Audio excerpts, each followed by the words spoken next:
বন্ধুরা এখন বাড়িতে খুব সহজেই বানিয়ে ফেলো একদম মিষ্টির দোকানের মতো পারফেক্ট সফট এবং স্পঞ্জি রসগোল্লা।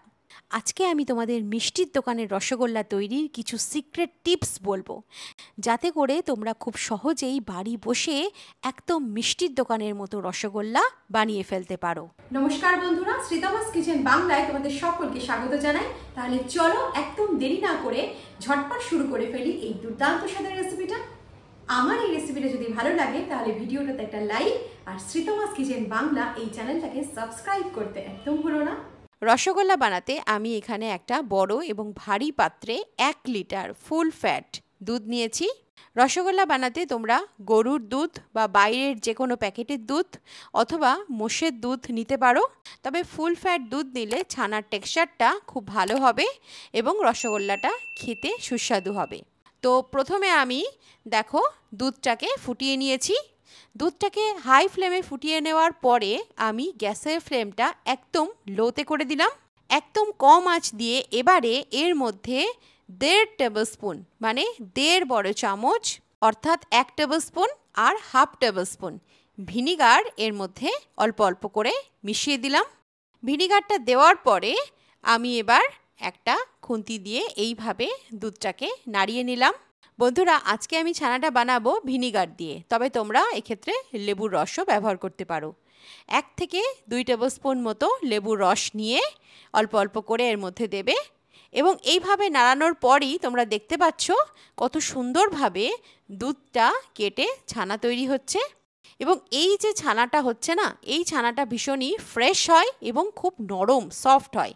তো সাথে সাথে আমি গ্যাসের ফ্লেমটা বন্ধ করে দিলাম, কারণ ছানাটা আমরা সুন্দরভাবে পেয়ে গিয়েছি। বেশিক্ষণ এটাকে রাখলে হবে না, জাস্ট কিছু সেকেন্ড মতো রাখার পরে একটা পাত্রের ওপরে এইভাবে একটা স্ট্রেনার নিয়ে তার ওপরে একটা সুতির পরিষ্কার কাপড় নিয়ে ছানাটা আমি এর মধ্যে ঢেলে দেব। তো ছানাটা এবার আমাদের ছেঁকে নিতে হবে।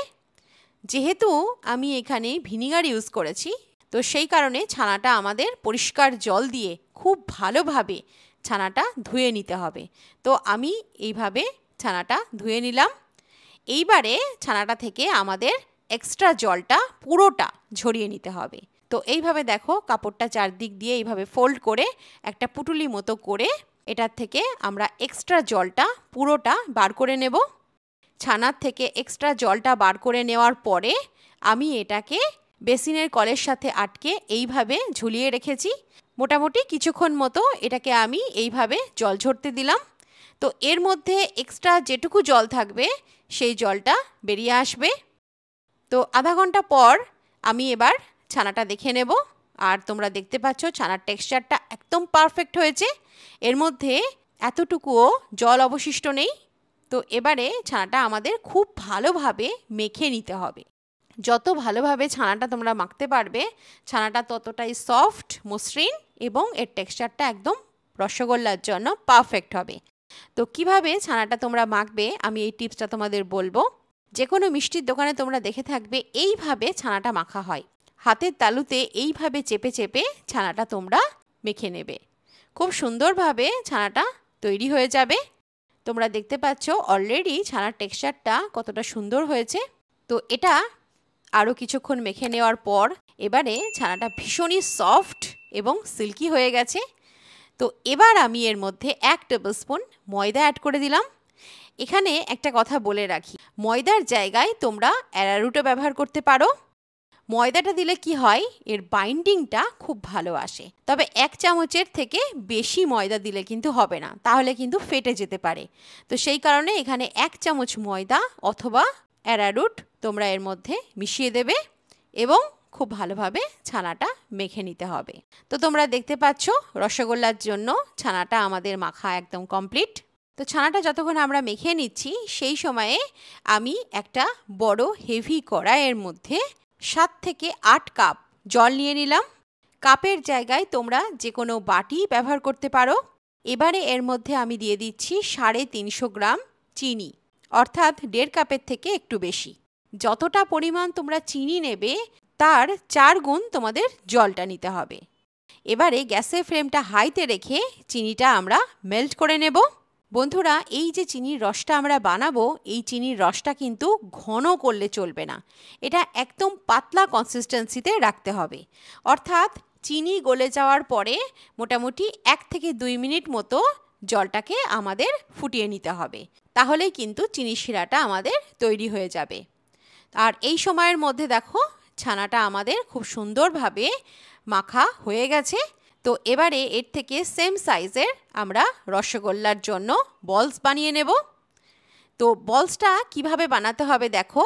অল্প অল্প মিশ্রণ নেওয়ার পরে প্রথমে দুটো হাতের তালুতে এইভাবে মেখে নিয়ে আস্তে আস্তে গোল করে রসগোল্লার বল বানাতে হবে। তোমরা দেখতে পাচ্ছ কত সুন্দরভাবে এই বলটা তৈরি হয়ে গেছে। এবং এটা মাথায় রেখো যে এই বলটার মধ্যে যেন খুব বেশি ক্র্যাক না হয়। চেষ্টা করো যতটা সম্ভব মসৃণ রাখার। তো আরেকটা বল আমি তোমাদের এখানে তৈরি করে দেখাচ্ছি। দেখো এইভাবে চেপে চেপে দুটো হাতের তালুর সাহায্যে এইভাবে ঘষে তারপরে রসগোল্লার বলটা বানিয়ে নিতে হবে। এতে করে বলের মধ্যে কিন্তু কোনো ক্র্যাক আসবে না। তোমরা দেখতে পাচ্ছ আমার দুটো বলসই একদম নিখুঁত হয়েছে। তো এইভাবে আমি অবশিষ্ট ছানা থেকে বাকি বলসগুলো বানিয়ে নেব। সবকটা বলসের সাইজ তোমরা একই রাখার চেষ্টা করো। আর এই দেখো আমার রসগোল্লার বলসগুলো তৈরি হয়ে গেছে এবং সবকটাই প্রায় একই সাইজের হয়েছে। আর এখানে আমি 1 লিটার দুধ থেকে 13টা বলস বানিয়ে নিয়েছি। কত সুন্দরভাবে বলসগুলো আমার তৈরি হয়ে গেছে। আর এদিকে দেখো চিনিটা গলে গিয়ে জলটাও আমাদের ফুটতে শুরু হয়ে গেছে।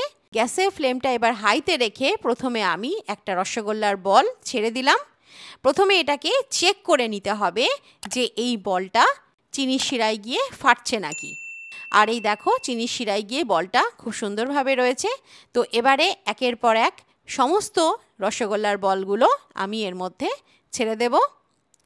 তোমরা চেষ্টা করো যে কোনো লোহার কড়াই অথবা অ্যালুমিনিয়ামের কড়াই অথবা প্রেসার কুকার অর্থাৎ বড় এবং হেভি কোনো বাসন নিতে। তাহলে অনেকক্ষণ ধরে তোমরা চিনির শিরাটা ফোটাতে পারবে এবং রসগোল্লাগুলো খুব সুন্দরভাবে তৈরি হবে। তো ফুটন্ত একদম পাতলা চিনির শিরার মধ্যে রসগোল্লার বলগুলো ছাড়ার পর তোমরা দেখতে পাচ্ছ কত সুন্দরভাবে বলগুলো নাচছে। অর্থাৎ এই বলগুলো কিন্তু এবারে খুব সুন্দরভাবে কুক হবে এবং এর মধ্যে পর্যাপ্ত পরিমাণে রসগুলো ঢুকবে। তো একটা চামচের সাহায্যে এইভাবে বলগুলো হালকা হালকা করে নাড়িয়ে দিতে থাকবে। গ্যাসের ফ্লেমটা অবশ্যই হাইতে রেখো। গ্যাসের ফ্লেমটা কিন্তু মাঝারি বা লোতে করলে কিন্তু হবে না, কারণ বলগুলোকে আমাদের এইভাবেই ফুটতে দিতে হবে। ফুটতে ফুটতে প্রথমের দিকে তোমরা দেখবে যে বলগুলো ভাসছে, অর্থাৎ বলগুলো আমাদের খুব সুন্দরভাবে কুক করতে হবে। 7-8 মিনিট পরে তোমরা দেখতে পাচ্ছ রসগোল্লার সাইজ একদম দ্বিগুণ হয়ে গেছে আর এটা দেখতে কত লোভনীয় লাগছে। বন্ধুরা, এই রসগোল্লাগুলো খুব সুন্দরভাবে রস অ্যাবসর্ব করেছে। তো এটাকে আরও 4-5 মিনিট মতো আমরা কুক করে নেব। 4-5 মিনিট পরে তোমরা দেখতে পাচ্ছ যে চিনির শিরাটা প্রথমে একদম পাতলা ছিল, এখন একটু ঘন হয়েছে। তো এবারে একটা রসগোল্লা আমি তোমাদের তুলে দেখাচ্ছি। তোমরা দেখতে পাচ্ছ কত সুন্দরভাবে রসগোল্লাটা আস্তে আস্তে তৈরি হচ্ছে। তো এবার এই রসগোল্লাগুলোকে মাঝারি আঁচে আরও 7 থেকে 8 মিনিট মতো আমাদের এইভাবেই জাল দিতে হবে। মাঝে মাঝে একটা চামচের সাহায্যে তোমরা নাড়াতে থাকবে এবং রসগোল্লাগুলোকে একটু একটু করে উল্টে পাল্টে দেবে। এতে করে এটা খুব ভালোভাবে রস অ্যাবসর্ব করতে পারবে এবং রসগোল্লার কালারটা একদম দারুণ আসবে। তো 7-8 মিনিট পরে তোমরা দেখতে পাচ্ছ রসগোল্লাগুলো আগের মতো চিনির শিরায় ভাসছে না, এগুলো একটু নিচে বসেছে। তো এই সময় আমাদের এই রসগোল্লাগুলোকে ঠান্ডা জল খাওয়াতে হবে, অর্থাৎ এর মধ্যে অল্প অল্প পরিমাণ জল দিতে হবে। জল দেওয়ার সঙ্গে সঙ্গেই তোমরা দেখতে পাবে যে রসগোল্লাগুলো একদম নিচে বসে গেছে। তো আবার এগুলো ফুটতে থাকবে। এইভাবেই মোটামুটি 2-3 মিনিট মতো এই প্রসেসটা করলেই তোমরা দেখতে পারবে রসগোল্লাগুলো চিনির শিরার একদম নিচে বসে গেছে, অর্থাৎ এগুলো কিন্তু আমাদের তৈরি হয়ে গেছে। তো আরও 2-3 মিনিট রসগোল্লাগুলোকে জাল দেওয়ার পরে তোমরা দেখতে পাচ্ছ এগুলো একদম চিনি শিরার নিচে বসে গেছে, অর্থাৎ এগুলো কিন্তু আমাদের সুন্দরভাবে তৈরি হয়ে গেছে। আর আমার এই রসগোল্লার কালারগুলো তোমরা দেখতে পাচ্ছ একদম ফ্যাটফ্যাটে সাদা হয়নি, এর কালারটাও কিন্তু খুব ওয়ার্ম এসেছে, তাই না? তো এবারে আমরা গ্যাসটা অফ করে দিলাম, কারণ আমার এই রসগোল্লাগুলো কিন্তু খুব ভালোভাবে রস অ্যাবসর্ব করে সুন্দরভাবে তৈরি হয়ে গেছে। তো এগুলো এবার কড়াই থেকে তুলে নেওয়ার পালা। মোটামুটি 2-3 মিনিট পরই এগুলো কিন্তু তোমাদের তুলে নিতে হবে। আর মাথায় রেখো রসগোল্লাগুলো কিন্তু আমাদের ফ্রিজে রাখলে হবে না, এগুলো বাইরের রুম টেম্পারেচারেই রেখে দিতে হবে। তবে তোমরা চাইলে ফ্যান চালিয়ে রাখতে পারো যাতে করে রসটা ঠান্ডা হয়ে যায়। আমাদের এই রসটা কিন্তু ফেললে হবে না, এই রসটাই মোটামুটি সারা রাত বা বেশ কিছুক্ষণ রেখে দিলেই এই রসটা রসগোল্লার মধ্যে খুব ভালোভাবে ঢুকে যাবে। অলরেডি রসগোল্লাগুলো খুব সুন্দরভাবে রস অ্যাবসর্ব করেছে এবং এটা আরও কিছুক্ষণ রাখলে আরও সুন্দরভাবে এগুলো রস অ্যাবসর্ব করে নেবে। তো 2-3 ঘন্টা আমি এইভাবে রসগোল্লাগুলোকে রস সমেত রেখে দিয়েছিলাম। আর এই দেখো কত সুন্দরভাবে আমার এই রসগোল্লাগুলো রস অ্যাবসর্ব করেছে। আর তোমরা দেখতে পাচ্ছ আমার এই সুন্দর রসগোল্লাগুলো একদম তৈরি হয়ে গেছে। এগুলো বন্ধুরা একদম দোকানের মতো হয়েছে। বন্ধুরা, রসগোল্লা বানানোর জন্য আমি মিষ্টির দোকানের সমস্ত রকমের টিপস এবং ট্রিক্স এখানে শেয়ার করলাম। তোমরা এই টিপসগুলো অবশ্যই ফলো করো, তাহলে তোমাদের রসগোল্লাগুলো একদম মিষ্টির দোকানের মতো পারফেক্ট হবে এবং রসগোল্লার ভেতর পর্যন্ত রস পর্যাপ্ত পরিমাণে যাবে। তো একইভাবে এই রেসিপিটা তোমরা অবশ্যই ট্রাই করো। আমার এই রেসিপিটা যদি তোমাদের ভালো লাগে তাহলে ভিডিওটাতে একটা লাইক আর শ্রীতমাস কিচেন বাংলা এই চ্যানেলটাকে সাবস্ক্রাইব করতে একদম ভুলো না। তাহলে চলো দেখা হচ্ছে আরও একটা নতুন রেসিপির সাথে। সুস্থ থেকো, ভালো থেকো, ধন্যবাদ।